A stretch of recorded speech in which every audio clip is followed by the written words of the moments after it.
Can everyone see my slides? Yes, no problem. Thank you.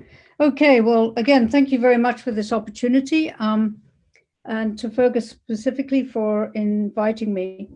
I've spent most of my career, in fact, all of my career in the tourism field as a strategist, a researcher, and I'm very much now taking advantage of my years to become more of a big picture thinker. So I'm not a specialist in any one subsector, including culture heritage, but I'm very interested in the interrelationships that we have that need to be addressed. So hopefully I'll have relevance to say and pack a lot into 7 minutes or so. So I just wanted to share my focus over the last 5, 6, 7 years really has been to look at the overarching model of tourism.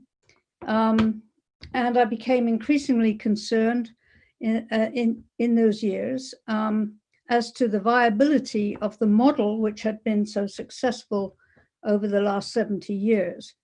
When I looked at it, I felt, and this is what I discussed with the European Travel Commission in 2019, that we're actually underperforming, highly vulnerable and heading towards a breakdown. It wasn't necessarily badly received, but that message wasn't necessarily received with huge amount of enthusiasm. I had no idea that COVID was around the corner. If we were talking about this last year, of course, as previous speakers have mentioned, we'd be talking about over-tourism, how quickly things can change. Now we have a different problem, and that is under-tourism. We have a tendency in tourism, I think you'll agree, to focus on one crisis at a time, and it does appear in the last 5 years that we've been bouncing from one crisis to another. At the moment, everyone is naturally and understandably preoccupied with COVID, its impact, how we're going to recover. But we have behind us, as this cartoon unfortunately very graphically depicts, a whole series of other major crises that are not going away simply because we're not necessarily focusing on them.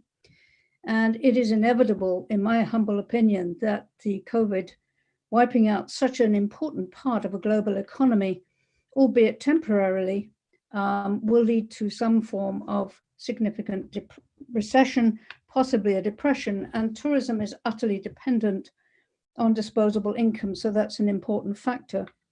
Climate change is not going away. We continue to put more carbon into the atmosphere than it can currently handle, and that is having an enormous impact on biodiversity. These are fundamental issues that we have to be facing and cannot be set aside in this need to recover economically. There's another tendency, and that is to focus very much on symptoms, which is why we tend to go from a focus on one crisis to another.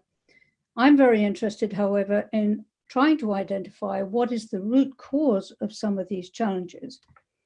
So what is happening? Well, clearly tourism is vulnerable to a number of exogenous forces. We could spend all day talking about them, and I fully recognize that each of you are fully aware of all of them. I just want to show you the patterns. But something much deeper is actually happening on this planet at this particular time in history. I believe there's every indication that we're going through another major paradigm shift in the way humans relate to the planet itself, to the earth, our relationship with nature, and our relationship with each other. It's as big a change as happened during the Enlightenment period that led to the Industrial Revolution, or even as big as the emergence of agriculture. And so right now we're literally in the middle of these two curves. One is dying, one system is dying, another one is being born, but its form is not necessarily as firm as we would like. Humanity is literally, I believe, growing up again. And for those who are interested, I wrote an article in LinkedIn and Medium recently, applying some of these changes, this understanding of deep paradigmatic change to tourism, and suggested that really what we're looking at right now is the emergence of a natural maturation of sustainability. So this is the context in which culture and heritage is working. So I won't go into too much detail, but again, to give you some kind of overarching map as to how things are developing. I'll leave this with you. But if you can imagine that we're moving, in a sense, from a system which is past its peak, it's an extractive industrial production and consumption system that is essentially moving almost away from life. Nearly all of the challenges we have at the moment are life-threatening challenges. And what we have to do is completely change the way we think and the way we work together in order to reverse that trend, to become what could be a truly regenerative alternative. If you see the orange line in the middle, it suggests a linear movement. Nothing is ever quite so linear as we can purvey in these diagrams. But over the last, I would argue, 20 to 50 years, there has been a shift away from the dominance of a conventional business model based exclusively on returns to shareholders, to recognizing that we have in fact been creating damage, that we need to do less harm, which is the emergence of a sustainability emphasis, and very, very recently, a recognition that we can in fact become restorative, that we need now to repair some damage that we've already created. I would argue that this is where we're sitting in history at the moment. Then there is this sort of orange block, which was supposed to designate some kind of a chasm, if you like, because in order for us to move forward into a new way of being and seeing on this planet, we actually have to change the very patterns of our thinking, the way we see ourselves, to have a mindset shift. And unless we do that, we'll always be pulled back into this somewhat extractive mentality. So that is, I hope, a helpful sort of picture. It's not entirely of my making. I've adapted it from some of the best thinkers in regeneration. So very quickly at the end, I just want to quickly suggest, what does regeneration involve? Well, first of all, it involves that we change the way we see the world, have to put it on different lenses. We have to think differently. And that's exactly what Einstein said was absolutely essential if we wanted to address all the challenges we're facing right now. So there are 6 implications of this, which I'll race through very quickly and we can discuss further in the discussion. First of all, we have to see ourselves differently and have a change of identity. We humans are part of a living, self-organizing network system. It's not a machine. We're not separate from anyone else or separate from nature. We do not live in these nice little boxes that we love to use in our organizational diagrams. We're a messy, fuzzy, networked system. The implication of that is you can't direct it. You have to work with the system. Change comes from within. The second implication is every one of those diagrams here, go back to the circles, and with very porous membranes, are fully interconnected and interdependent.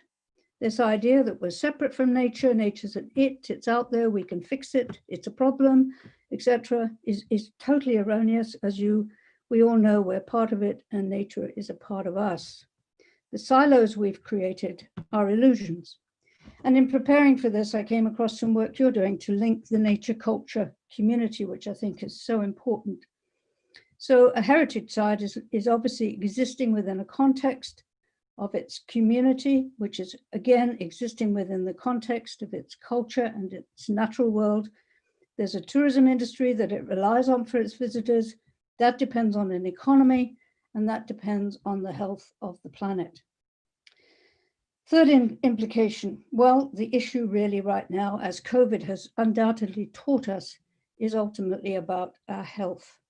You cannot have a healthy business, you cannot have a healthy enterprise, an individual cannot be healthy unless the environment, the society, the culture is also healthy. It's also, I believe, COVID has taught us about limits. Everyone, and perhaps particularly in IUCCN, would be familiar with carrying capacity, but a lot of people have not really understood that until COVID came along and we were taught to flatten the curve. We had to respect that the hospitals, we had limited capacity to deal with the sick, so that we had to try and reduce that curve to flatten it in this way. That's carrying capacity. Now we can use that example when we're trying to explain that a World Heritage Site can only handle so many people in a day. Fourth implication, it's going to change fundamentally our purpose. The purpose of tourism right now has been to deliver to GDP through having more people each year than last year spending more money. In the natural world, however, and we are part of that, the purpose shifts to survival and from survival to thrival. Nothing in nature grows bigger forever. It's about optimizing net benefit. The fifth implication is that of role. We now must shift from being extractors of wealth and dominators of nature to becoming caring stewards. And the sixth one is an important one, I think, for tourism particularly, and that's to ask not what can everyone do for tourism, or even what can we do for culture and heritage and our sites, but how can we contribute the health, well-being, and happiness of humanity? So it's a very big picture view of what the context is for your deliberations. I closed with this lovely Hawaiian saying, Malama Hanoa, because I understand that's when you, as an organizations, came together around nature and culture. That's exactly what we need to do. We need to be caring for the Mother Earth. I hope this was helpful, and thank you very much for having me today.